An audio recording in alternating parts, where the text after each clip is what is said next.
Master minds commerce చదవాలనుకునే 10th inter విద్యార్థుల తొలి ఎంపిక.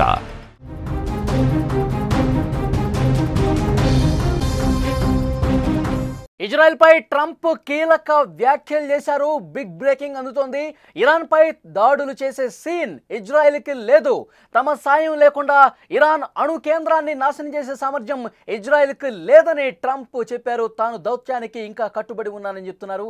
ఇజ్రాయెల్ విక్టరీకి సిద్ధంగా ఉంది. అయితే అక్కడ ఇరాన్లో ఉన్నటువంటి అణు కేంద్రం ఏదైతే ఉందో భూగర్భంలో ఉన్నటువంటి అణు క్షేత్రాన్ని ధ్వంసం చేసే సామర్థ్యం ఇజ్రాయెల్కి లేదంటూ స్పష్టంగా చెప్పారు. నరం లేని నాలుక ఏదైనా ఉంది అంటే గనక అది అమెరికా అధ్యక్షుడు డొనాల్డ్ ట్రంప్కు కరెక్ట్గా సరిపోతుంది. ఒక్కోసారి తాను ఏం మాట్లాడతాడో కూడా ఎవరికీ తెలియదు. భారత్ పాకిస్తాన్ యుద్ధం సమయంలో కూడా ఆ రెండు దేశాల మధ్య యుద్ధం తానే ఆపానంటూ గొప్పలు చెప్పుకున్నటువంటి ట్రంప్ కొన్ని రోజుల తర్వాత అబ్బే తన ప్రమేయం ఏం లేదండి, వాళ్లే పరిష్కరించుకున్నారని చెప్పి నవ్వుల పాలయ్యాడు. తాజాగా ఇరాన్ ఇజ్రాయెల్ల మధ్య యుద్ధం సమయంలో కూడా ట్రంప్ ద్వంద్వ వైఖరి చూపిస్తున్నాడు. తన సాయం లేకుండా ఇరాన్పై దాడి చేసేందుకు ఇజ్రాయెల్కు అంత సీన్ లేదంటూనే పూర్తిగా మేమే చేస్తున్నాం, మా వల్ల ఇది సాధ్యమవుతుందంటూ ఆయన చెప్పుకోవటం మళ్ళీ గొప్పలకి పోవటం మొదలుపెట్టినటువంటి పరిస్థితి. ఒకసారి ట్రంప్ ఏమన్నాడో లేటెస్ట్గా చూద్దాం. Well, there were no weapons of mass destruction. I never thought there were. And that was somewhat pre-nuclear. You know, there was a nuclear age, but nothing like it is today. And it looked like I'm right about the material that they've gathered already. It's a tremendous amount of material. And I think within a matter of weeks, or certainly within a matter of months, they're going to be able to have a nuclear weapon. We can't let that happen. I was very much opposed to Iraq. I said it loud and clear, but I was a civilian, but I guess I got a lot of publicity. But I was very much opposed to the Iraq war. And I actually did say, don't go in.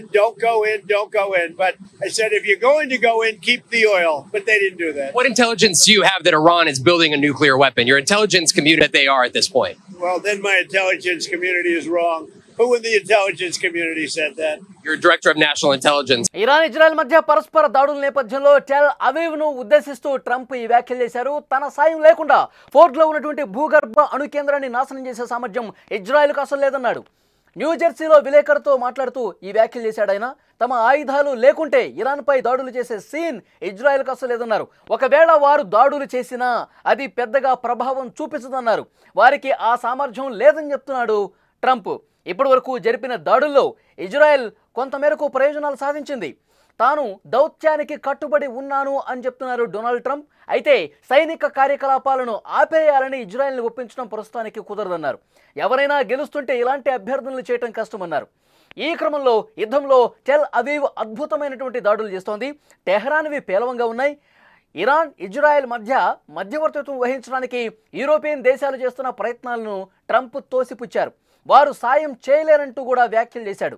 Iran యూరప్తో కాకుండా అమెరికాతో చర్చలు జరపాలనుకుంటున్నారని వెల్లడించారు. ఇక మొత్తానికి Trump చేస్తున్నటువంటి వ్యాఖ్యలు Israel ప్రతిష్టను తగ్గించే విధంగా ఉన్నాయి. ట్రంప్ వ్యాఖ్యలు ప్రపంచ దేశాల ముందు ఇజ్రాయెల్ని తక్కువగా నిలబెడతాయనటంలో ఎలాంటి సందేహం లేదు, ఎలాంటి అనుమానం కూడా లేదు. ట్రంప్ చేస్తున్నటువంటి వ్యాఖ్యలు పూర్తిగా ఆయన నాలుగుకి నరం లేదు అన్నట్టుగా పరిస్థితి కనిపిస్తోంది. అంటే క్రెడిట్ మొత్తం తన ఖాతాలో పడాలి, ఏదైనా ట్రంప్ చెప్పినట్టుగానే ఈ ప్రపంచం నడుచుకుంటుంది అన్న భావన కలగజేసే విధంగా ఆయన వ్యాఖ్యలు కనిపిస్తున్నాయి. ఇన్ని రోజులు ఇజ్రాయెల్ అద్భుతమైనటువంటి పోరాటం చేస్తుంది, ఇరాన్ను చావు దెబ్బ కొడుతుంది, ఇజ్రాయెల్ దాడులు షాక్కి గురి చేసే విధంగా ఉన్నాయని చెప్పి మాట్లాడిన ట్రంప్ ఇప్పుడు ఇజ్రాయెల్కి అంత సీన్ లేదనేశాడు. ఇరాన్లో ఉన్నటువంటి ఫోర్డ్లో ఉన్న భూగర్భంలో ఉన్నటువంటి అణు కేంద్రాన్ని ధ్వంసం చేసే సత్తా ఇజ్రాయెల్కి అసలు ఏమాత్రమూ లేదు. అంటే అమెరికా సాయం తప్పకుండా కావాల్సిందే. ఇజ్రాయెల్ అమెరికాని అడగాలి, అమెరికా రంగంలోకి దిగాలి.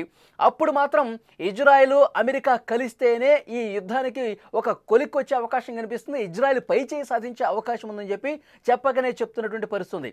మరోవైపు ఇరాన్ యూరోపియన్ దేశాలు ఏవైతే ఉన్నాయో ఐరోపా కంట్రీస్ మద్దతు తీసుకుంటుంది మధ్యవర్తిత్వం కోసం. వాళ్ళ వల్ల ఏమీ కాదు, ఇరాన్ తప్పు మీద తప్పు చేస్తోంది. ఒకవేళ మీకు మధ్యవర్తిత్వం కావాలంటే, సయోధ్య కుదరాలి అంటే, ఈ యుద్ధం ఆగాలి అంటే అమెరికాతో చర్చలు జరపాలి, అమెరికా ముందుకు మీరు ఆ చర్చల ప్రతిపాదనను తీసుకురావాలి. అప్పుడైతేనే మాత్రం ఇది సాధ్యమవుతుంది. ఇజ్రాయెల్ ఇరాన్ ఈ యుద్ధం ఆగిపోవాలంటే ముందుగా మీరు ట్రంప్ దగ్గరికి రావాలి, ఇదే ఆయన కోరుకుంటా ఉన్నాడు. ఒకవైపు ఇజ్రాయెల్ దగ్గర సత్తా లేదని చెప్తున్నాడు, మరోవైపు ఇరాన్ వల్ల ఏమీ కాదని చెప్తున్నాడు. అంటే దీన్ని బట్టి ఏ విధంగా అర్థం చేసుకోవాలి? ఈ యుద్ధాన్ని ఆపేది అమెరికా మాత్రమే, ఇంకా ఎవడూ కూడా మీకు సాయం చేయలేడు.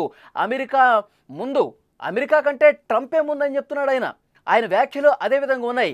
ఆయన నినాదం ఒకటే, అమెరికా ఫస్ట్ అంటాడు. కానీ ఆయన వ్యాఖ్యలు కావచ్చు, ఆయన ఆలోచనలు కావచ్చు, ఆయన తీరు కావచ్చు, ఆయన ప్రవర్తన కావచ్చు, ట్రంప్ తర్వాతే ఎవరైనా ట్రంప్ ఫస్ట్ అన్న విధంగా ఆయన ప్రవర్తన కనిపిస్తుంది. ఒకసారి భారత్ పాకిస్తాన్ మధ్య ఉన్నటువంటి ఈ ఆపరేషన్ సింధూర్ జరిగినప్పుడు కూడా ఆయన ఏ విధంగా మాట్లాడాడో మనం చూసాం. ఎన్నిసార్లు నాలుక మడత పెట్టాడో మనం చూసాం. ఈ యుద్ధాన్ని ఆపింది నేనే, సామరస్యపూర్వకంగా నేను సమస్యను పరిష్కరించాను, నేను వాణిజ్య ఒప్పందానికి సంబంధించి కీలకమైన కండిషన్లు పెట్టాను, అప్పుడే వీళ్ళు దిగొచ్చారు, అప్పుడే కాల్పుల విరమణ ఒప్పందం చేసుకున్నారు, ఆ యుద్ధం నేనే ఆపాను అని చెప్పాడు. తర్వాత ప్రధానమంత్రి మోదీ G7 సమ్మిట్ నుంచే కెనడా నుంచే డైరెక్ట్గా మాట్లాడారు, ఫోన్ చేసి మాట్లాడారు. ఇది కరెక్ట్ కాదు, ట్రంప్ మీ పద్ధతి సరిగా లేదు, మూడో దేశం ప్రమేయం మీరు ఎప్పుడూ కోరుకోలేదు, భవిష్యత్తులో కూడా ఇంకా కోరుకోము, మీరు అట్లా మాట్లాడదు, మీరు అట్లా పద్ధతి కాదు అని చెప్పి చాలా స్పష్టంగా ఒక స్వీట్ వార్నింగ్ ఇచ్చారు ప్రధాని మోదీ. ఆ తర్వాత కూడా డొనాల్డ్ ట్రంప్ మళ్ళీ యుద్ధం నేనే ఆపానన్నాడు. మళ్ళీ సీరియస్గా చెప్పేసరికి ఒక అడుగు వెనక్కేసి నా ప్రమేయం ఏమీ లేదు, భారత్ పాకిస్తాన్ రెండు దేశాలు కూడా మాట్లాడుకున్నాయి, సైనిక ప్రతినిధుల సమక్షంలో వాళ్ళు మాట్లాడుకున్నారు, చర్చలు చేసుకున్నారు, వాళ్ళిద్దరూ కూడా తెలివైన మనుషులు, వాళ్ళిద్దరూ కూడా యుద్ధాన్ని వాళ్ళంతటి వాళ్లే ఆపుకున్నారు, నా ప్రమేయం ఏమీ లేదని చెప్పి మళ్ళీ వాస్తవాలను అంగీకరించినటువంటి పరిస్థితి ఉంది. ఇప్పుడు మళ్ళీ చెప్తా ఉన్నాడు. అంటే దీని అంతటికి కారణం డొనాల్డ్ ట్రంప్ వైఖరి, ఆయన మెంటాలిటీ, ఆయన విధానం ఏ విధంగా ఉందో చాలా స్పష్టంగా అర్థమవుతుంది. ఈ ప్రపంచంలో శాంతి కాముకుడిని నేనే, ఈ ప్రపంచంలో ఎక్కడ ఉద్రిక్త పరిస్థితులన్నా తగ్గిస్తుంది నేనే, రష్యా యుక్రెయిన్ కావచ్చు, ఇజ్రాయిల్ ఇరాన్ కావచ్చు, భారత్ పాకిస్తాన్ కావచ్చు, ఇంకో దేశం కావచ్చు, అందరి మధ్య ఉద్రిక్తతలు తగ్గించేది నేనే, అందరి సమస్యలు పరిష్కరించేది నేనే. ఇక్కడ అమెరికా కూడా కాదు, ట్రంప్ ఆయన ప్రొజెక్ట్ చేసుకున్నాడు శాంతి కాముకుల్లాగా, నన్ను ఒక శాంతి దూతగా చూడాలి ఈ ప్రపంచం, అన్ని యుద్ధాలు నేనే ఆపుతున్నాను. కాబట్టి ఆయన ఉద్దేశం ఏంటంటే 2026 సంవత్సరంలో ఇచ్చేటువంటి నోబెల్ బహుమతి, శాంతి బహుమతి తనకు రావాలని చెప్పి బలంగా కోరుకుంటా ఉన్నాడు. మొన్న ఆసిమ్ మునీర్తో భేటీ ఉద్దేశం కూడా అదే. ఆ భేటీ తర్వాత నోబెల్ శాంతి బహుమతికి ఈయన అర్హుడు అంటూ పాకిస్తాన్ కూడా ప్రతిపాదించింది. ఆసిమ్ మునీర్ చాలా స్పష్టంగా చెప్పాడు కదా. అంటే దీన్ని బట్టి ఏమర్థమవుతుందంటే బరాక్ ఒబామాకే ఇచ్చారు, అసలు ఆయనకి అర్హత లేదు, నాకెందుకు ఇవ్వరు, నేను అన్ని యుద్ధాలు ఆపుతున్నాను కదా, అన్ని దేశాల మధ్య శాంతి కుదురుస్తున్నాను కదా. ఇది ట్రంప్ వైఖరి అనమాట. అంటే ఆయన ఏం చేసేందుకైనా సిద్ధంగా ఉన్నాడు, ఎవరిని తక్కువ చేయడానికైనా సిద్ధంగా ఉన్నాడు, ఏ రెండు దేశాల మధ్య చిచ్చు పెట్టడానికైనా సిద్ధంగా ఉన్నాడు. తాను ఎలివేట్ కావాలి, తాను గొప్పవాడిని, తాను శాంతి దూతని, ఇది ప్రపంచానికి తెలియజేయాలన్న ఉద్దేశంతో ఆయన వ్యాఖ్యలు ఈ విధంగా ఉన్నాయని కనిపిస్తోంది.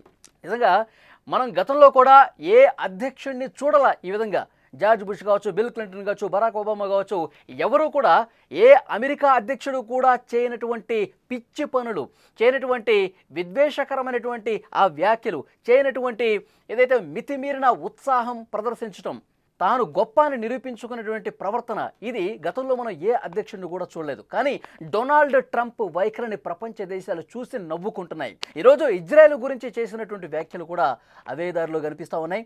ఇజ్రాయెల్కి అంత సీన్ లేదు, ఇజ్రాయెల్కి నేను సాయం అందిస్తేనే, నాకు తోడుగా ఇజ్రాయెల్ ఉన్నప్పుడు మాత్రమే ఇజ్రాయెల్ ఇరాన్ని ధీటుగా ఎదుర్కోగలదు అని మాట్లాడుతూ ఉన్నారంటే, ఇన్ని రోజులు ఇజ్రాయెల్ వెనక ఉండి నడిపించినటువంటి అమెరికా, డొనాల్డ్ ట్రంప్ ఇప్పుడు పూర్తిగా ఇజ్రాయెల్ని తక్కువ చేసి చూపిస్తున్నాడు, అవమానిస్తున్నాడు.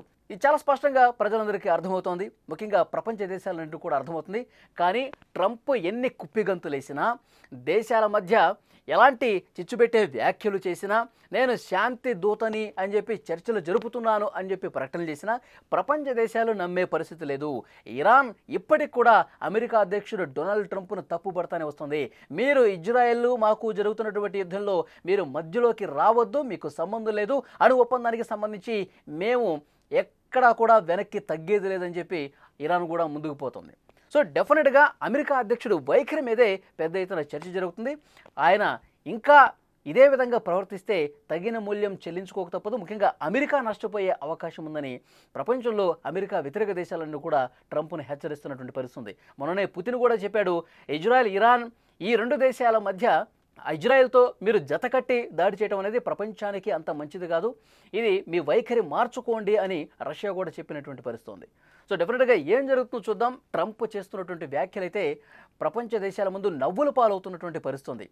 డొనాల్డ్ ట్రంప్ పిచ్చి చేష్టలు ఇకనైనా మానుకో, దేశాల మధ్య ఇంకా విద్వేషాలు రెచ్చగొట్టే వ్యాఖ్యలు చేయొద్దు, నువ్వు నీ వైఖరి మార్చుకో, నీకు నోబెల్ శాంతి బహుమతి కాదు కదా, ఇంకా ఏ బహుమతి కూడా నీకు రాదు, నీ ఆశలన్నీ కూడా ఇప్పుడు గలంతైపోయాయి, ఇప్పటికైనా నీ తీరు మార్చుకో, దేశాల మధ్య దూరిపోయి శాంతి మంత్రం జపిస్తూ నాటకాలు ఆడటం బంద్ చేయని చెప్పి దేశాలు కూడా ఇప్పుడు ట్రంప్కి వ్యతిరేకంగా మాట్లాడుతున్నటువంటి పరిస్థితి ఉంది. నరం లేని నాలుక ఎట్లా అయితే మాట్లాడుతుందో అమెరికా అధ్యక్షుడు డొనాల్డ్ ట్రంప్ ఈ సామెత అనేది చాలా కరెక్ట్గా సరిపోతుంది. ఏం మాట్లాడతాడో తెలియదు, ఎన్నిసార్లు యూటర్న్ తీసుకుంటాడో తెలియదు. సో డెఫినెట్గా ఇది తీవ్రంగా చర్చనీయాంశమవుతుంది. మరి ఇప్పుడు డొనాల్డ్ ట్రంప్ వ్యాఖ్యలతో ఇజ్రాయెల్ ఏ విధంగా స్పందిస్తుందన్నది చూడాలి.